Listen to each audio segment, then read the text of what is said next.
Expression, Natural Outlines of Economics, 1893.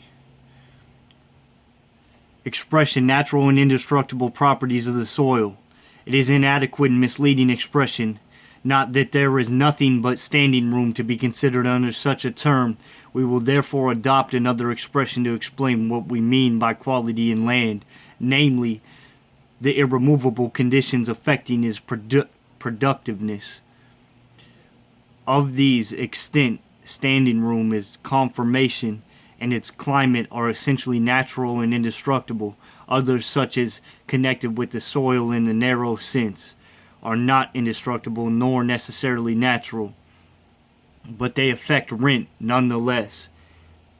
In defining quality as the conditions affecting productiveness of land, we have discarded the word soil because it proved itself treacherous.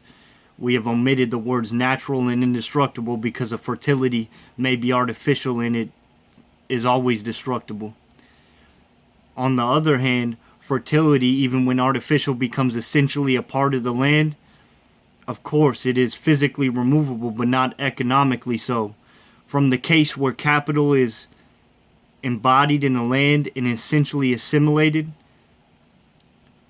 to its end character, we pass by insensible gradations to fences, barns, houses, etc., which more and more assume the character of capital as distinguished from the land.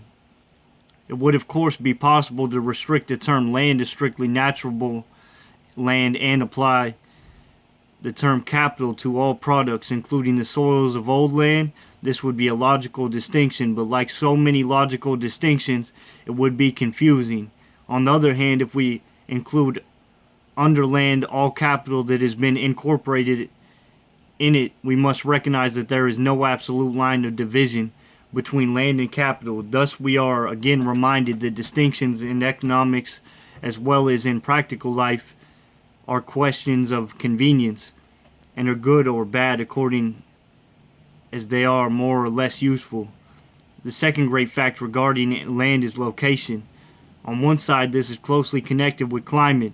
Land situated near a body of water or near a mountain range is much affected by these great controllers of climate. But a more distinct meaning of the word is location with regard to the consumers of products. Everybody knows that land 100 miles from market is worth more than land 1,000 miles from market.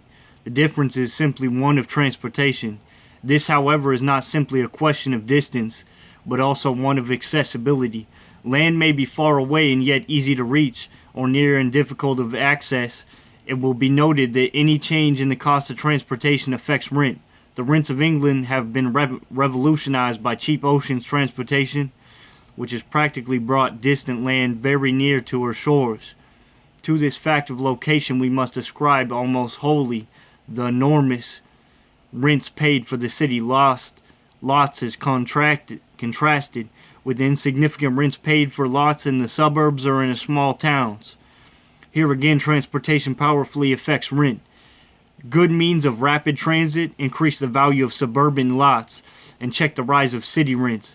It is believed by some that the development of these means of transit will not only stop the advance, but even bring about a reduction in city rents, which have been increasing for a century or more.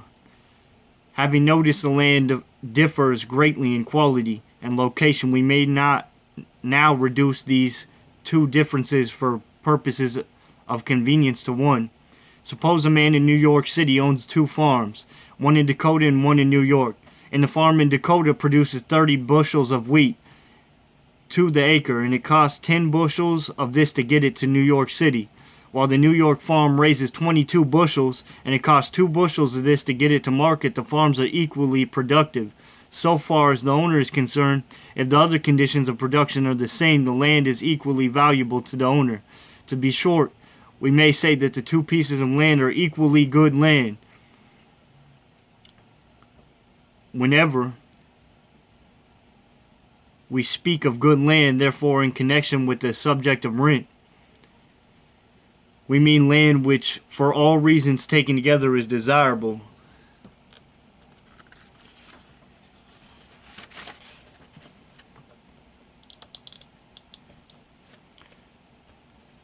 Summary. Distribution may mean the distribution of wealth among individuals or the distribution of product among the factors of production. The latter is included under private economics. 2. Rent is which is paid for the land use of land. Capital invested in houses, etc. is not included in the land in this sense. 3. Land differs in quality, that is, fertility, climate, accessibility, etc. Its quantity, quality, is to be estimated by net productivity or ability to put products into the market. Good land means productive land, well located. Questions. 1. What two meanings has the word distribution in economics?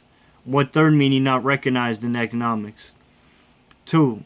Which of the economic senses is it used in Book 2? Why is the other postponed to Book 3? 3. What differences are there in land? What is meant by good land in economics? 4. What two meanings are there for the word rent? In which sense it is here used? What is included under land?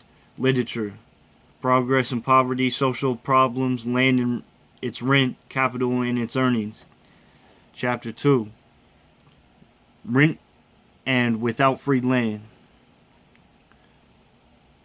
Rent must be considered in two aspects. First, rent while free land remains. Second, rent while all land is taken. The latter is seldom realized, but it is a certain outcome if population outlines the increase in private property in land is maintained.